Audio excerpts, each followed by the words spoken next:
no Alerta Geral. Bate-papo político com os jornalistas Luzenor de Oliveira e Beto Almeida. Vamos abrir o nosso bate-papo político sobre a agitação nos bastidores políticos. O Tribunal Regional Eleitoral retoma na manhã de hoje a sessão para julgamento de uma ação do Ministério Público Eleitoral que pede a anulação de votos de todos os candidatos do PL à Assembleia Legislativa nas eleições de 2022.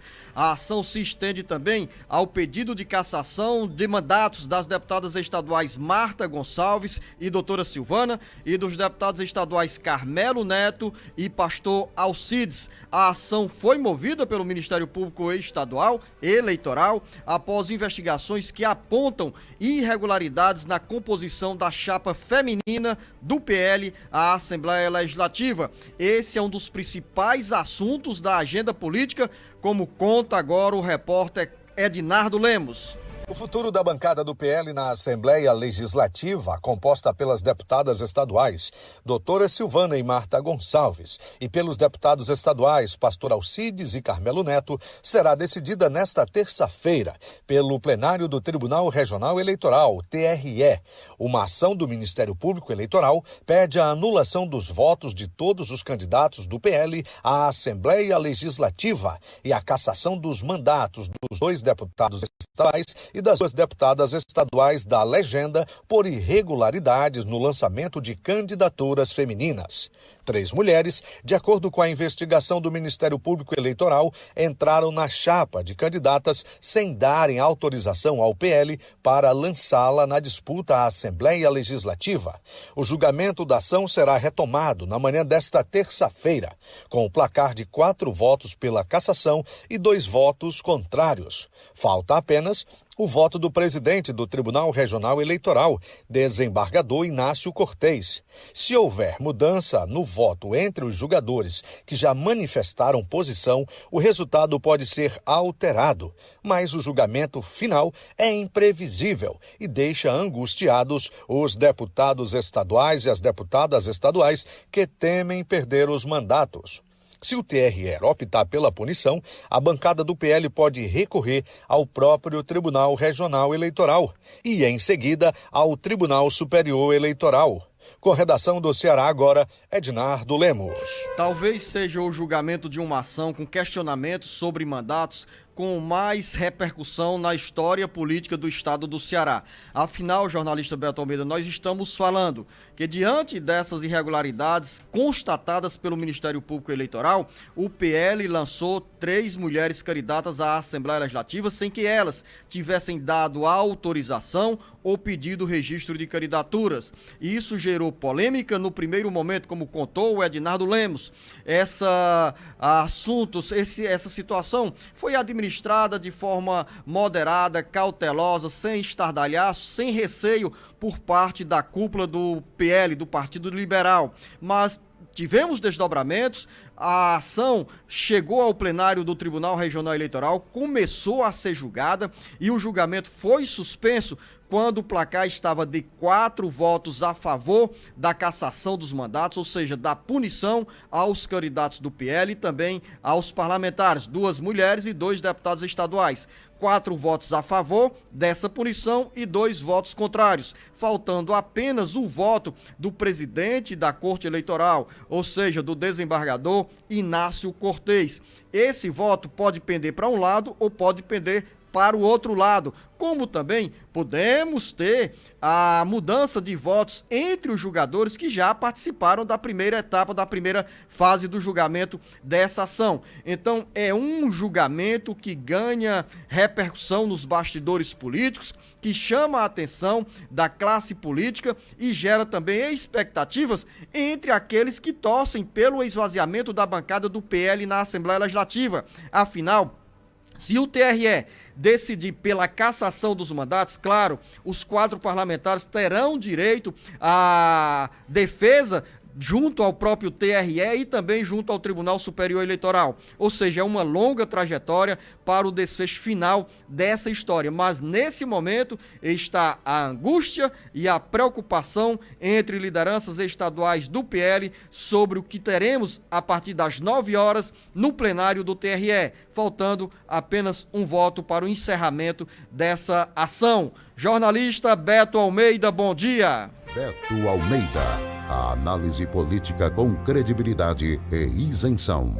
Bom dia, Luzenor. Bom dia aos nossos ouvintes. Olha só, Luzenor, essa questão que traz toda uma expectativa aqui para a Assembleia Legislativa, porque isso vai mudar de forma contundente a composição da casa, dependendo do resultado, é um fato inédito aqui para a história do Ceará. Sem contar, Luzenor, que há uma preocupação imensa do PL em relação à questão de como fazer essas mudanças, ou pelo menos questionar os recursos que estão hoje em andamento, no recurso, na realidade, né, no TRE aqui do Ceará, porque é o seguinte, não é apenas a candidatura que está sendo questionada da chapa da composição dos 4 integrantes. Inclusive, a gente tem que lembrar também que está em análise, ainda também nessa mesma sessão do Pleno, a questão de como será a vida do presidente do PL, que é o prefeito do Eusébio Bacilão Gonçalves, porque há no processo o pedido de inelegibilidade dele por 8 anos. Por enquanto, a questão está também sob a análise lá no TRE. E aqui no caso do PL especificamente,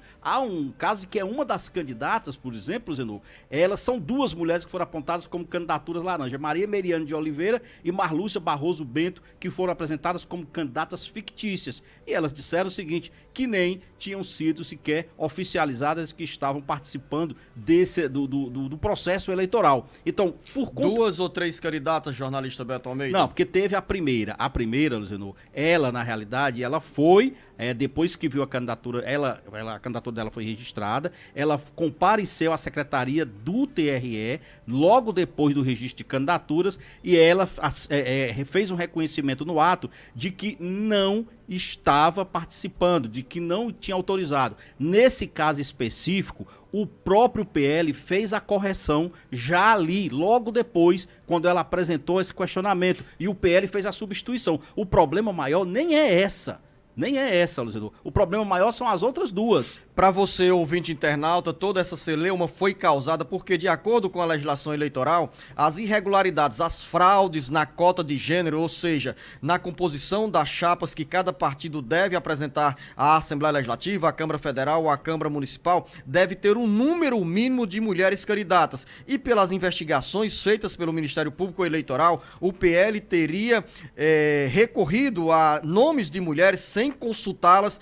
para incluí-las como candidatas à Assembleia Legislativa. Em resumo, fraudou a cota de gênero. Daí a suspeição de fraude. O PL alega que não houve fraude, que todas consentiram essa indicação. Lembrar, Beto Almeida, quando você fala sobre o impacto dessa decisão na composição da Assembleia Legislativa, para você, ouvinte internauta, a composição da Casa Legislativa, que tem 46 vagas, é definida de acordo com o número de votos atribuídos aos partidos a cada candidato. Ou seja, se esses votos atribuídos ao PL forem anulados, nós vamos ter um novo cálculo para a definição do quociente eleitoral em relação à composição da Assembleia Legislativa. Nós estamos falando sobre quase 500 mil votos atribuídos aos candidatos e às candidatas do PL. Na interpretação da legislação eleitoral, as irregularidades nessas candidaturas femininas contaminam diretamente toda a chapa parlamentar lançada pelo PL. Então são quase 500 mil votos que se tornariam anulados, como consequência a perda de mandatos dos 4 deputados estaduais. Carmelo Neto, que se elegeu com 118.603 votos, Marta Gonçalves com 112.787 votos, o pastor Alcides, antes do pastor Alcides, a doutora Silvana com 83.423 votos e o pastor Alcides com 79.207 votos. Somente esses 4 candidatos, Beto Almeida, receberam 394.000 2.920 votos. Depois, para você, ouvinte internauta, ter uma noção da diferença de votos, o primeiro suplente dessa chapa, que também é atingido pela decisão do TRE, é o atual vereador em Fortaleza, Pedro Gomes de Matos, que recebeu 11.963 votos. Olha a disparidade, Beto Almeida, entre o último eleito, no caso o pastor Alcides, com 79 mil votos, e o primeiro suplente, Pedro Gomes de Matos, com 11.963 votos.